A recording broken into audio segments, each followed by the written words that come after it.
অরূপের জন্মদিন হই হই করে কেটে গেল।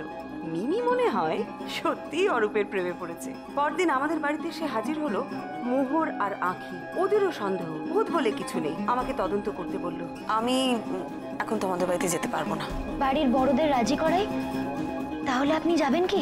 তখন আমি ভেবে দেখবো, আগে ওরা রাজি হোক। আমাদের বাড়িতে যেগুলো হচ্ছে সেগুলো কোনো ভূতের উপদ্রব নয়, মানুষের উপদ্রব। মেজদার বেলা খালি ফুল আনরে, মিষ্টি আনরে, আর আমার বেলা গোয়ালপাড়া থেকে গোবর নিয়ে, গরুর নিয়ে আমি আনতে পারবো না। আরে এরকম করলে কি করে হবে টাবলু? তোরা নিজেরাই তো দায়িত্ব নিয়েছিস যে তুই ষষ্ঠী আর অষ্টমীর বাজার করবি, আর হাবলু সপ্তমী আর নবমীর বাজার করবে। আর দশমী? দশমীর দায়িত্ব অরূপদাকে তো শুধু ভাঙার মিষ্টি আনতে হবে, তাহলেই হবে। এরকম করলে না আমি খেলবো না। হ্যাঁ, অরূপের বেলা শুধু ভাঙ মিষ্টি এইসব আমার এক্সচেঞ্জ করতে হবে, বদল চাই। আমি দশমীটা আমি অ্যারেঞ্জ করছি। ভাঙ মিষ্টি সিদ্ধি সব আমি অ্যারেঞ্জ করে দেবো। এটা কি বলছো? মাথা খারাপ? তোকে আমি এইসব দায়িত্ব দেবো? তুই দোলের সময় কি করেছিলি আমি ভুলে গেছি? বৌমনি প্লিজ, দূর বাবা, ভালো লাগে না। মেজদা অরূপ এদের বেলা সব ভালো ভালো জিনিস, আর আমার বেলায় যত গরুর আনতে হবে না। আমি খেলবো না, আই কুইট। ও হাবলু, এই কি বৌদি, আমার দিকে এইভাবে তাকাচ্ছিস কেন? না না না না, ওসব আমি পারবো না। ও আচ্ছা, টাবলু রাগ করে পার পেয়ে গেল না? আর 1 মিটার লম্বা ফর্দ এই একদিনে জোগাড় করা সম্ভব বৌদি? আমার পক্ষে না, আমি পারবো না। আচ্ছা, ওই মূল্য ধরে দিলে হয় না? না মানে শুনেছি মূল্য ধরে দিলে নাকি দুর্গা ঠাকুরের বেলা ভাগিবাজি। ওসব একদম হবে না। পুজো যখন হবে তখন সমস্ত নিয়ম মেনেই হবে। আরে বাবা, তোমাকে তো কষ্ট করতে হবে না। দোকানে যাবে, গিয়ে ফর্দটা দেবে, ব্যাস ওটা রেডি করে দেবে, ইজি। এতই যখন সহজ, নিজে যাও না, গিয়ে বাজারটা করো না। তখন তো খুব বড় বড় কথা বলেছিলে, আমরা পুজো উতরে দেবো, আমরা সব সামলে নেবো। এখন সব দায়িত্ব আমার কাঁধে। কোথায় ভাবলাম পুজোর 4টে দিন একটু পাড়ায় বসে আড্ডা মারবো, তা না, ভাল লাগে না। প্লিজ মেজদা, এটা বলিস না। বাড়ির পূজায় কিন্তু আরো অনেক বেশি মজা হয়। এই তোরা বুঝবি কেমন করে রে? হ্যাঁ, পুজোর সময় তো সেজে গুজে ফুলবিবি হয়ে ঘুরে বেড়াবি, যত দায়িত্ব তো আমাদের। না না, আমার দ্বারা হবে না। নন্দা, সব দায়িত্ব তো নিজে নিয়েছিলে, নাও এবার লিস্টি নাও, নিজে সব বাজার করবে, আমি পারবো না। এমন করতে যেন যেতে পারি না। যাওয়াটা কি কোনো ব্যাপার নাকি? শুধু ওই অতগুলো জিনিস খুব ভারী, তাই বলো দিদি ভাই? এই এই এই এই মানেটা কি? হ্যাঁ, আমি কি ভার বাবা গাধা নাকি? বৌমনি, এটা কিন্তু পার্সিয়ালিটি হচ্ছে। তোমার ডাক্তারবাবু কেন কোনো ব্যাপারে থাকবে না, কোনো দায়িত্ব নেবে না? This is not fair. তোদের বর্দার ভরসায় থাকলে এবারে পুজোটা গেল। ও মামা, বলো না কি হেল্প করতে হবে? আমরা তোমার সব কাজ করে দেবো, আমরা ভলেন্টিয়ার। বাবা, তাই তোমরা ভলেন্টিয়ার হবে? দেখ হাবলু টাবলু, দেখে শেখ। বাচ্চারা নিজের থেকে কাজ করতে চাইছে, আর তোরা কি রে? এই বছর প্রথম আমাদের বাড়িতে দুর্গাপুজো হচ্ছে। কেউ খালি বসবে না, সবাইকে কিছু না কিছু করতে হবে। কে কি করবে সেটা আমি একটা লিস্ট করে ফেলি। দাঁড়া নন্দা, তুই ফর্দটা মিলিয়ে দেখ কোনো কিছু বাদ দিলাম কিনা। আমি 1 সেকেন্ড আসছি, আমার ঠাম্মার সঙ্গে খুব ইম্পর্টেন্ট একটা কথা আছে। আসছি, 1 সেকেন্ড। আই টাবলু, দাঁড়া, কোথায় যাচ্ছিস? দাঁড়া, আমি এখন লিস্ট করব। দিদি ভাই, টাবলুর মতলব আমার ভালো লাগছে না একদম, জানো তো? কেন রে? আমার মনে হচ্ছে ঠাম্মাকে পটাতে গেছে দোলের সময়। মনে আছে তো? ওইসব আবার? ধরো এটা।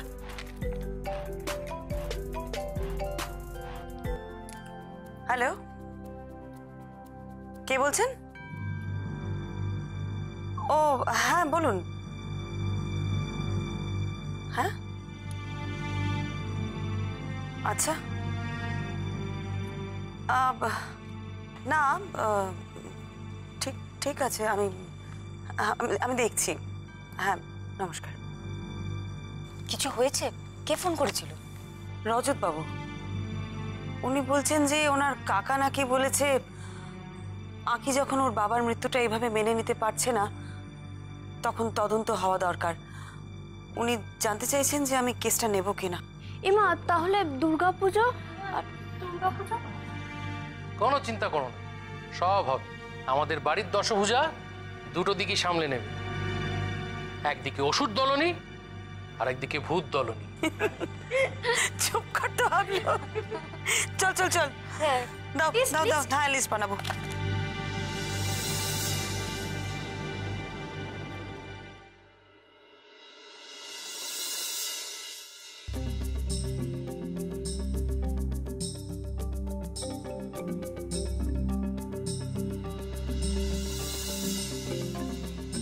মিসেস মিত্র, আপনাকে আবার ডেকে আনার মূল কারণ আঁখি। দেখুন, দুটো মৃত্যু এমনভাবে ঘটেছে এ বাড়িতে, তারপরে আমাদের সাহস হচ্ছে না যে তদন্ত বা কোনো খোঁজ খবর করি। তবে আমরা এক প্রকার নিশ্চিত যে এ কাজ মানুষের নয়। দাদার মৃত্যুর পর কারো কারো সন্দেহ থাকলেও স্বর্ণ যেভাবে চলে গেল তারপর আর কারো কোনো সন্দেহের অবকাশই নেই। কিন্তু আঁখি ওর বাবার একমাত্র মেয়ে, প্রাপ্তবয়স্ক না হলেও ওর বোধ বুদ্ধি তো হয়েছে।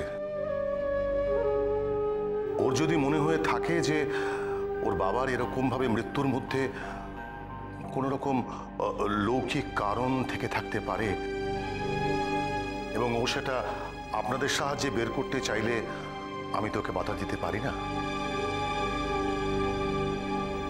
আর সেই হিসেবে দেখতে গেলে আমরা তোর কেউ নই।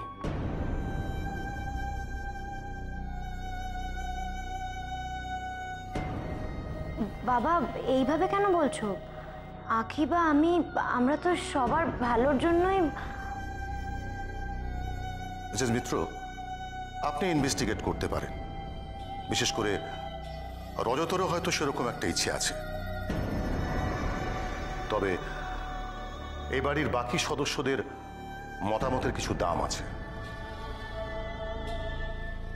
আর আমি গৃহকর্তা হিসেবে তাদের তো জোর করতে পারি না কিছু বলবার জন্য।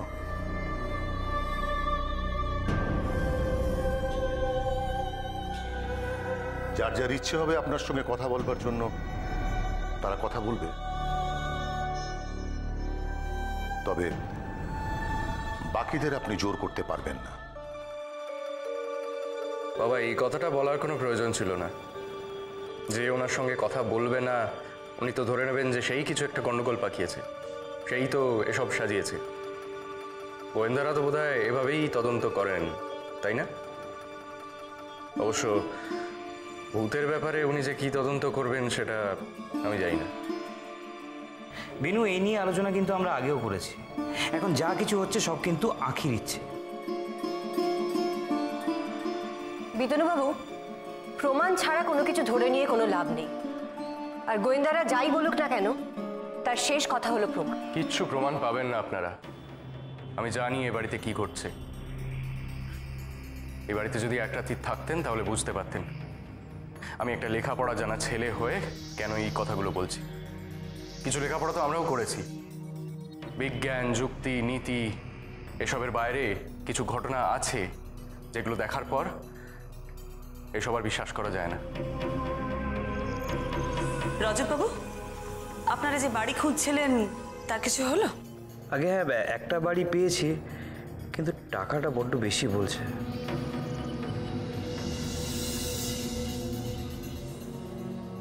আর এই বাড়ি বিক্রির?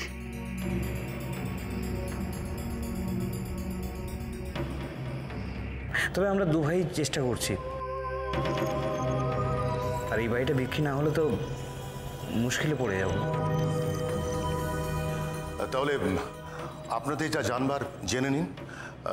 বৌমা, মেজ বৌমা, ওনাদেরকে ভেতরে নিয়ে যাও।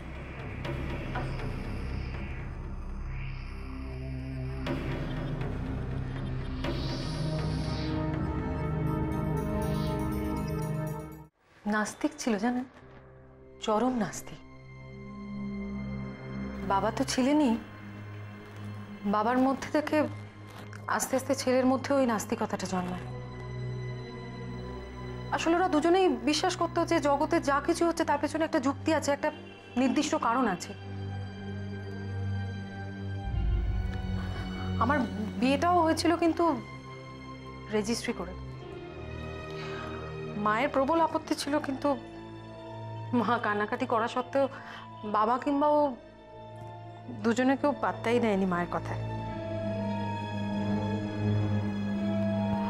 আমাদের এই বাড়িতে কিন্তু অনেক বছরের ঠাকুর প্রতিষ্ঠিত আছে। এত বছর ধরে দুর্গাপুজো হচ্ছে, পুজোতেও খুব হইচই সবই করতো, কিন্তু কিন্তু এই ঠাকুর দেবতা পুজো আচ্ছা এসবে কোনোদিন বিশ্বাস করতো না। আপনি আপনি সবকিছু বিশ্বাস করেন? সবকিছু মানে ভূতে বিশ্বাস করি কিনা? হ্যাঁ। ওর সঙ্গে থাকতে থাকতে একটা সময় আমার মধ্যেও ওই নাস্তিকতাটা চালিয়ে যায়। তখন ওই ভূতে ভয় বা বিশ্বাস দুটোই আমার কাছে কিরকম হাস্যকর মনে হতো। কিন্তু তারপর থেকে এমন সব ঘটনা ঘটতে থাকলো যেটা নিজের চোখে দেখেছি, মানে এই বাড়িতে ঘটেছে, ঘটে চলেছে। সেগুলো দেখার পর এখন মনে হয় ও ভুল ছিল। সবকিছু উড়িয়ে দেওয়ার মতো নয়। আপনি বলুন, সবকিছু কি ব্যাখ্যা হয়?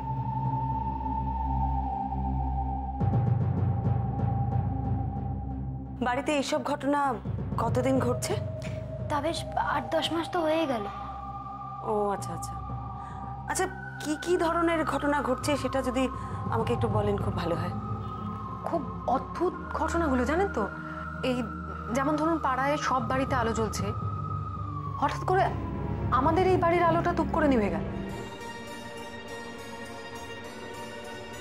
তারপর ছাদের মধ্যে হঠাৎ করে কারা যেন দাপাদাপি করে দৌড়ে বেড়াতে লাগলো। আপনারা কেউ সঙ্গে সঙ্গে ছাদে গিয়ে দেখলেন না? না, আসলে বাড়িতে সেই সময় কোনো পুরুষ মানুষ ছিল না, তো আমরা সবাই খুব ভয় পেয়ে গিয়েছিলাম জানেন। বাবা, একমাত্র বাবা বাড়িতে ছিলেন যার ভয় ডর বলতে কিচ্ছু ছিল না। বাবা নিজে সোজা ছাদে চলে গেলেন, গিয়ে কিন্তু কাউকে দেখতে পেলেন না। তারপর ইতিমধ্যে হঠাৎ করে আলো জ্বলে উঠলো।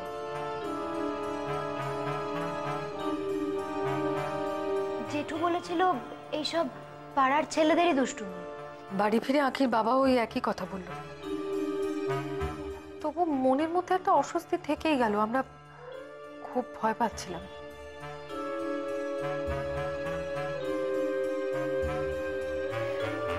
তারপরেই ঠিক রাত্রিবেলা কাকিমা শুনলেন সারা বাড়িতে কেউ যেন লাঠি ঠকঠকে হেঁটে যাচ্ছে।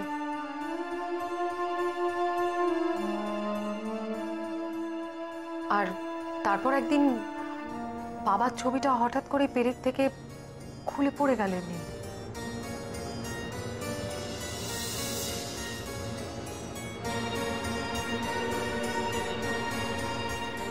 এই ঘটনাগুলোকে আপনাদের অস্বাভাবিক কেন মনে হচ্ছে আমি কিন্তু বুঝতে পারছি না। হঠাৎ করে লাইট বন্ধ হয়ে যাওয়া বা পেরেক থেকে ছবির খুলে পড়ে যাওয়া, এগুলো তো খুব স্বাভাবিক ঘটনা, হতেই পারে। না, ঘটনাগুলোর যে ব্যাখ্যা একেবারেই হয় না তা নয়, কিন্তু খুব অদ্ভুতভাবে ব্যাপারগুলো ঘটতে থাকলো। আবার কিছু কিছু ঘটনা এমনভাবে প্রমাণ রেখে ঘটতে থাকলো যেগুলো দেখে মনে হলো না যে সেটা মানুষের কীর্তি।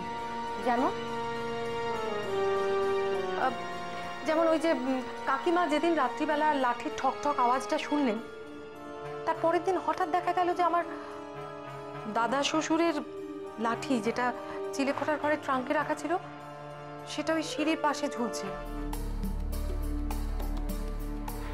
জানেন, সবাই না খুব ভয় পেয়ে গেল, কারণ ওই ঘরে তো সচরাচর কেউ যায় না। ওখানে তো ওনার জিনিসপত্রগুলোই থাকে।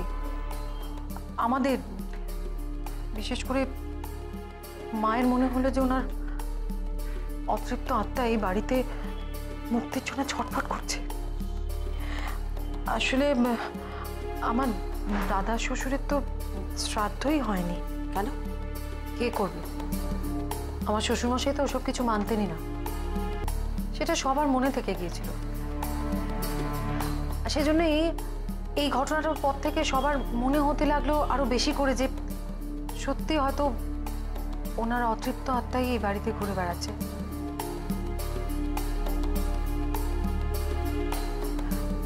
মা আরো জোর করলেন বাবাকে যে গয়ায় গিয়ে ওনার শ্বশুরমশাইয়ের নামে পিণ্ড দিয়ে আসতে। পিণ্ড দেওয়া হয়েছিল? আমার শ্বশুরমশাই উনি তো এসব কথা কানেই তুললেন না। এদিকে বাড়িতেও এরকম টুকটাক উপদ্রব বেড়েই যেতে লাগলো। অগত্যা মা এসে ধরলেন তার বড় ছেলেকে। স্বর্ণ দেখ বাবা, আর তো কিছু চাই না তোর কাছে। ছেলে হয়ে মায়ের একটা কথা রাখতে পারবি না কি রে? দেখো মা, একটা কেন, তোমার আমি 100টা কথা রাখার যথাসাধ্য চেষ্টা করব। কিন্তু দেখো মা, আমি আজকালকার ছেলে, মানে পড়াশোনার জন্য শিক্ষিত ছেলে, আমার পক্ষে তোমার এই কথাটা রাখা সম্ভব নয় মা। তার মানে তুইও তোর বাবার মতন গোয়ার্তুমি করবি আর আরেকটা অচিত্ত আত্মা জল না পেয়ে পারিময় ঘুমড়ে বেড়াবে? হ্যাঁ মা, তুমি এখনো এসব কথা বিশ্বাস করো না? হ্যাঁ, যত সব আজগুবি কথা, অদ্ভুত আবদার তোমার মা। এনিওয়ে, আমাকে বাদ দাও, আমি সম্ভব না আমার পক্ষে এই কাজটা করা। কেন সম্ভব না? কেন কেন বাদ দেবো কেন? হ্যাঁ, তুই আমার বড় ছেলে, আমি তোকে বলবো না তো কাকে বলবো? আমি কোনো কথা জানি না, আমি মা হয়ে তোকে বলছি, তোকে গয়ায় যেতেই হবে স্বর্ণ। মা তখন জেদ করে অন্য জল ত্যাগ করলেন। আপনার হাজবেন্ড তখন রাজি হলেন? অগত্যা কোনো উপায় না দেখে রাজি হলো। গেল ওখানে, তারপর 4 দিন বাদে ফিরেও এলো। তখন তো আমরা সবাই জানতাম যে ও খুব ভালোভাবে গয়ায় গিয়ে আমার দাদা শ্বশুরের নামে পিণ্ড দিয়ে এসেছে। জানতেন মানে?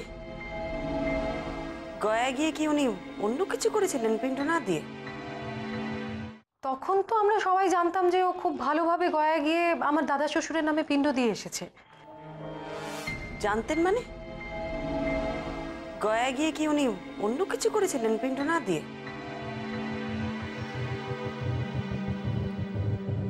সেটা জানতে পারি তার কিছুদিন বাদে। আঁখি আর কুট্টিকে যখন ছবিগুলো দেখাচ্ছিল তার থেকে।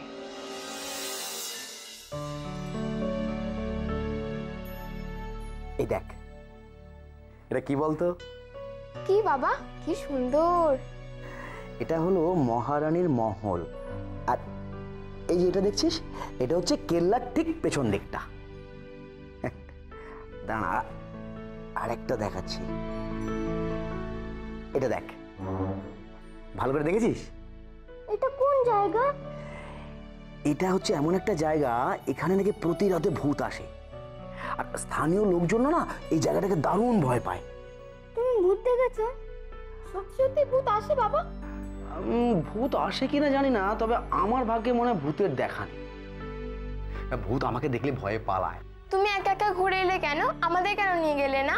আমরা ভূত দেখলে খপ করে ধরে নিতাম। আরে তাড়াহুড়ো করে গেলাম তো। আচ্ছা ঠিক আছে, পরের বার তোদের দুটোকেই নিয়ে যাবো, প্রমিস। এবার পরের ছবিগুলো দেখ। ওদের কি সব বেড়ানোর ছবি দেখাচ্ছ?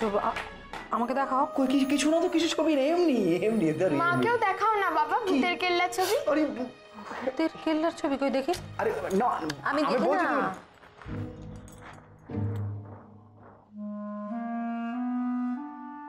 এতে তো তারিখ দেওয়া রয়েছে কদিন আগের। এই ছবিগুলো কি তোমার তোলা? জেঠু মনে হতো বেরোতে গেছিল, সেই নিয়ে তো কথা হচ্ছে।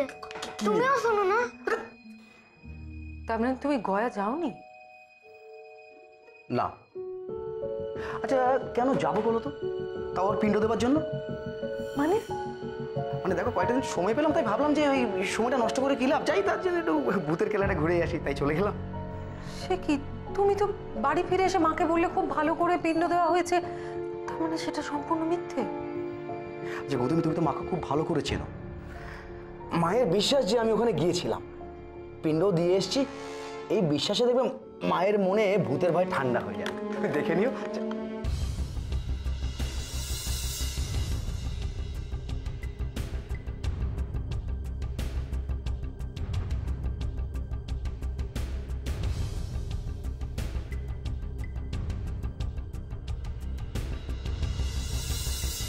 শেষ পর্যন্ত ছেলেটা কিছুতেই গয়া গেল না। এত করে বলার সত্ত্বেও কি সাংঘাতিক জেদ বলুন দেখি, এতটা অবিশ্বাস্য কি ঠিক আছে? তারপর তারপর তো কি বলবো, অনর্থ একের পর এক ঘটেই চললো।